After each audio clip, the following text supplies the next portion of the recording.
বন্ধুরা, মেয়ের পেট খারাপ, অনেক ব্যথা করছিল। গত সপ্তাহে ডাক্তার ফাক্তার দেখিয়ে অনেক দিন 3-4 দিন স্কুলে যেতে পারেনি ব্যথার চোটে। স্কুল থেকে ফিরে এসেছে, তো ডাক্তারের ওষুধ চলছিল। তার জন্য 1 সপ্তাহ ধরে ওকে একদম লাইট খাবার দিচ্ছিলাম।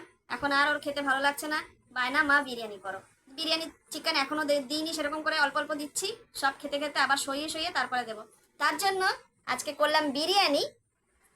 বিরিয়ানি করেছি ডিম আলুর বিরিয়ানি। দেখো, তো দুপুরে তো আমরা খেয়েছিলাম, দুপুরেই ছিল আমাদের মানে ডিম আলু বিরিয়ানি, মানে ডিমের বিরিয়ানি, ডিম বিরিয়ানি। তার তার জন্য তখন তো খেয়ে নিয়েছিলাম। এখন ডিমটা রাতের জন্য রাখা থাকে, যেহেতু ও খাবে তার জন্য ডিম আর বেশি রাখিনি, একটা একটা করে ডিম দিয়েছিলাম সবাইকে, না হলে সবার জন্য আবার রাতের জন্য রাখতাম। তো এখন তোমাদের জন্য তোলা হয়নি, দেখাতেও ও ছিল না, টিউশন গেছিল। তো এই জন্য আমি রাতেই দেখাচ্ছি। আর এখন ডিম শেষ, ডিম নেই, শুধু আলুর বিরিয়ানি দেখাচ্ছি তোমাদের। কেমন হয়েছিল মামা? ভালো। ভালোই হয়েছিল।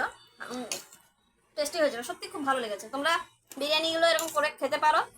ডিম বিরিয়ানি, ভেজ বিরিয়ানি, চিকেন বিরিয়ানি। আমি আজকে ডিম বিরিয়ানি করে দেখলাম ফার্স্ট টাইম, ভালো লেগেছে, তোমরা করে দেখো।